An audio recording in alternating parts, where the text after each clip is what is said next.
کیا کوئی ایسی قدیم کتاب موجود ہو سکتی ہے جس کا تعلق حضرت داؤد علیہ السلام کے دور سے ہو؟ کیا اس میں ایسے راز محفوظ ہو سکتے ہیں جو انسان اور جنات کے تعلق کو ظاہر کرتے ہوں؟ اگر ایسا ہوا تو پھر یہ سب صدیوں تک دنیا کی نظروں سے کیسے چھپا رہا؟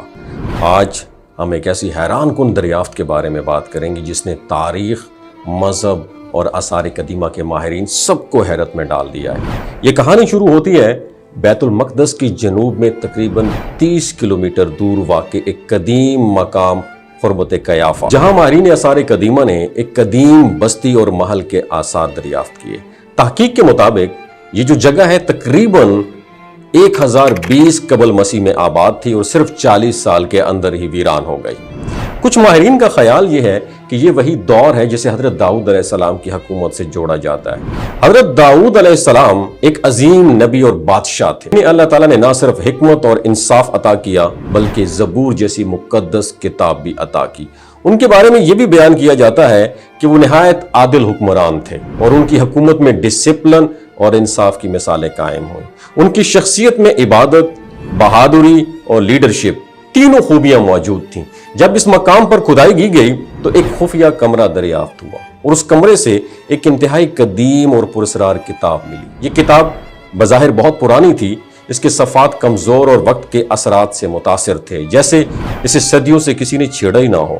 ماہرین نے جب اس کتاب کو کھولا تو ایک عجیب سا سکوت چھا گیا۔ اس میں لکھی گئی تحریریں عام زبانوں سے مختلف تھیں۔ ان میں ایسی علامات موجود تھیں جنہیں سمجھنا آج بھی مشکل ہے۔ ایسا محسوس ہوتا تھا جیسے یہ کسی ایسے دور کی زبان ہو جو اب دنیا سے ختم ہو چکی ہو۔ لیکن سب سے حیران کن چیز اس کتاب کے اندر بنی ہوئی تصاویر تھی۔ ان تصاویر میں ایک ایسی دنیا دکھائی دیتی تھی جو عام انسانی تجربے سے بالکل ہٹ کر تھی۔ نقش و نگار غیر معمولی تھی اور کچھ ماہرین کو لگا کہ یہ کسی عام فنکار کا کام نہیں ہو سکتا۔ ایک تصویر میں ایک عظیم تخت دکھایا گیا تھا اور اس کے ارد گرد عجیب مخلوقات موجود تھی۔ بعض ماہرین نے ان مخلوقات کو جنات سے تعمیر کیا اور اس اسلامی روایات سے یہ بھی ذکر ملتا ہے کہ اللہ تعالیٰ نے بعض انبیاء کو غیر معمولی طاقتیں عطا کی اور جنات بھی ان کے حکم کے تابع ہو سکتے تھے۔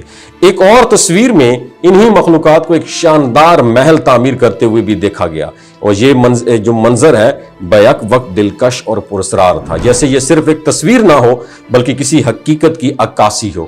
مزید ایک تصویر میں ایک عجیب مخلوق کو ایک عظیم شخصیت کے سامنے جھکے ہوئے بھی دکھایا گیا، جیسے وہ کسی حکم کی تعمیل کر رہی ہو۔ اس منظر نے ماہرین کو خاص طور پر حیران کر دیا کیونکہ یہ تصور مذہبی روایات میں بھی کسی حد تک موجود ہے، جہاں اللہ کے نبی کو خاص اختیارات عطا کیے جاتے تھے۔ تو ماہرین کا یہ کہنا ہے کہ یہ کتاب ممکنہ طور پر صرف ایک تاریخی ریکارڈ نہیں بلکہ ایک ایسے دور کی جھلک ہو سکتی ہے جہاں انسان اور غیر مرئی مخلوقات کے درمیان تعلق کو حقیقت سمجھا جاتا تھا، لیکن یہاں کئی اہم سوالات پیدا ہوتے ہیں۔ کیا یہ کتاب واقعی حضرت داؤد علیہ السلام کے زمانے کی ہے؟ کیا ان تصاویر میں دکھائے گئے مناظر حقیقی واقعات کی عکاسی کرتے ہیں یا صرف علامتی اظہار ہیں؟ اگر یہ سب کچھ حقیقت ہے تو پھر یہ علم صدیوں تک کیوں چھپا رہا؟ آج بھی یہ کتاب تحقیق کے مراحل میں ہے اور ماہرین اس کی تحریروں کو سمجھنے اور اس کے پس منظر کو جاننے کی کوششیں بھی کر رہے ہیں، لیکن جتنا وہ آگے موو کرتے ہیں اتنے ہی نئے سوالات آتے جا رہے ہیں۔ حضرت داؤد علیہ السلام کا دور تاریخ کا ایک اہم باب ہے اور اگر یہ دریافت واقعی اسی زمانے سے تعلق رکھتی ہے تو یہ نہ صرف تاریخ بلکہ عقائد کو بھی ایک نئے اینگل سے دیکھنے کا موقع فراہم کر سکتی ہے۔ اور شاید یہ دریافت ہمیں یہ بتاتی ہے کہ ماضی میں ابھی بہت کچھ ایسا ہے جسے ہم پوری طرح جانتے نہیں ہیں اور کچھ راز وقت کی تہوں میں چھپے رہتے ہیں اور جب وہ سامنے آتے ہیں تو ہمیں حیرت میں ڈال دیتے ہیں۔ آپ کیا سوچتے ہیں؟ کیا یہ واقعی ایک مستند تاریخی حقیقت ہے یا ایک ایسا معمہ ہے جسے ابھی سمجھنا باقی ہے؟